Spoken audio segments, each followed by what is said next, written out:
जय श्री कृष्ण। एकादशी की तिथि भगवान विष्णु को समर्पित होती है और आषाढ़ महीने के कृष्ण पक्ष की एकादशी को योगिनी एकादशी कहते हैं। ज्योतिष की जानकारी की अगर माने तो सबके हाथों कभी ना कभी कोई ना कोई पाप हो ही जाता है। कुछ पाप इंसान जानबूझकर करता है तो कुछ उससे अनजाने में हो जाते हैं, लेकिन हर पाप का दंड इंसान को भुगतना ही पड़ता है। कहते हैं कि योगिनी एकादशी व्रत के प्रभाव से उन सभी पाप दोषों से मुक्ति पाई जा सकती है। योगिनी एकादशी के दिन उपवास रखने और साधना करने से सभी समस्याओं का अंत हो जाता है। यहाँ तक कि पीपल का पेड़ काटने का पाप भी इस एकादशी का व्रत करने से नष्ट हो जाता है। इंसान के कर्मों को ध्यान में रखकर ही तो ऋषि मुनियों ने व्रत और उपवास के नियम बनाए थे। ज्योतिष की जानकारों के अनुसार अगर इंसान सही नियम से व्रत और उपवास रखे तो जीवन के तमाम कष्टों से वह आजीवन मुक्त रहता है। परम कल्याणकारी योगिनी एकादशी के दिन की महिमा का वर्णन पुराणों और धर्म ग्रंथों में भी मिलता है। इससे जुड़ी एक पौराणिक कथा भी प्रचलित है। पुरातन समय में अलकापुरी का राजा कुबेर शिव भक्त था। हेममाली नामक एक यक्ष उनकी सेवा करता था, जो रोज शिव जी की पूजा के लिए फूल लाया करता था। एक बार हेममाली अपनी पत्नी के प्रेम में पूजा के लिए फूल लाने से चूक गया। तब नाराज होकर कुबेर ने हेममाली को श्राप दे डाला कि वह स्त्री के वियोग में तड़पे और मृत्यु लोक में जाकर रोगी बन जाए। श्राप के कारण ऐसा ही हुआ। फिर एक दिन हेममाली की भेंट मार्कंडेय ऋषि से हुई। ऋषि ने उसे योगिनी एकादशी का व्रत करने के लिए कहा। हेममाली ने पूरे विधि विधान से इस व्रत को किया और इस पुण्यदायी व्रत के प्रभाव से उसके सभी कष्ट दूर हो गए और वह अपनी पत्नी के साथ पुनः अलकापुरी में जाकर सुखपूर्वक रहने लगा। चलिए अब आपको बताते हैं साल 2024 में योगिनी एकादशी का व्रत कब रखा जाएगा।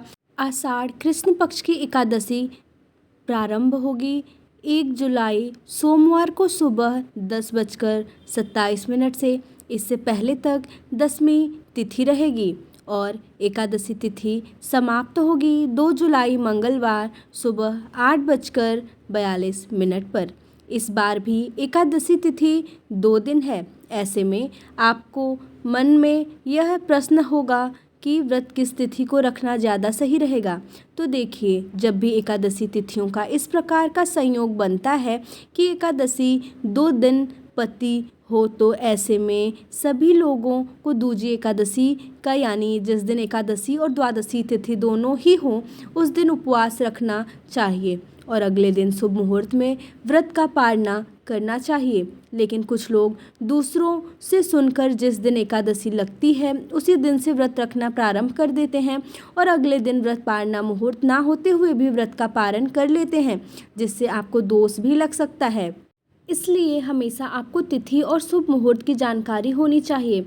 इसलिए इस बार 2 जुलाई मंगलवार को ही योगिनी एकादशी का व्रत रखा जाएगा। सभी गृहस्थजन और वैष्णवजन इस दिन उपवास रखेंगे। अगर आप 1 जुलाई को व्रत रखने की सोच रहे हैं तो आपको बता दें कि 2 जुलाई को मंगलवार के दिन सुबह से लेकर 1:30 तक हरिवासर का समय रहेगा और इस समय व्रत नहीं खोला जा सकता।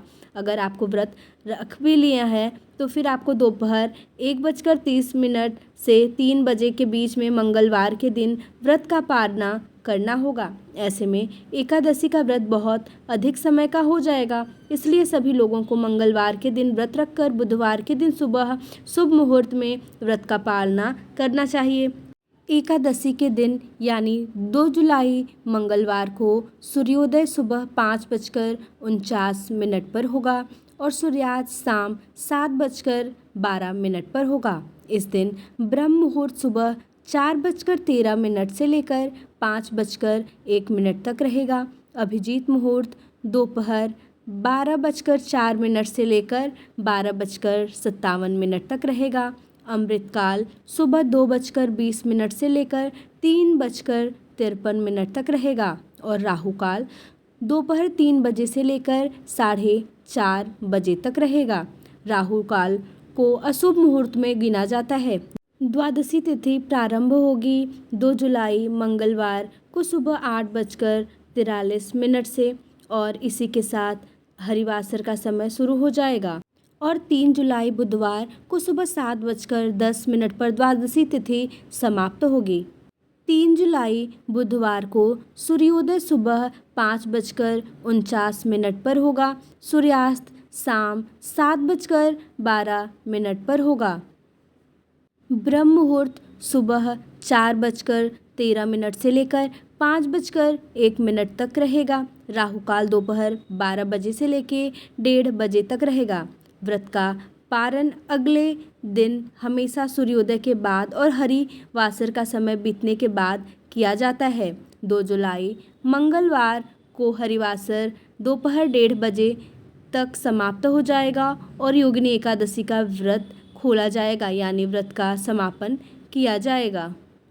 3 जुलाई बुधवार को सुबह 5:49 से लेकर 7:10 तक ध्यान रखिएगा कि 7:10 के बाद से त्रयोदशी तिथि प्रारंभ हो जाएगी, इसलिए आपको तिथि के अंदर अंदर ही अपने व्रत का पालना कर लेना चाहिए। एकादशी के दिन तुलसी पत्र नहीं तोड़े जाते और भगवान विष्णु के भोग में तुलसी पत्र होना अनिवार्य होता है, इसलिए आप 10वीं तिथि को ही तुलसी पत्र तोड़ कर रख लें। यदि आप सोमवार के दिन तुलसी पत्र नहीं तोड़ रहे हैं तो आपको फिर शनिवार के दिन ही तुलसी के पत्ते तोड़कर रख लेने चाहिए। एकादशी के दिन चावल या चावल से बनी वस्तुओं का त्याग करना चाहिए और इस दिन आप अन्न का या पानी से भरे घड़े का दान कर सकते हैं। इस दिन भूले से भी तामसिक भोजन का सेवन नहीं करना चाहिए और नाखून, बाल इत्यादि भी नहीं काटने चाहिए। तो ये थी आज की वीडियो। जय श्री कृष्ण।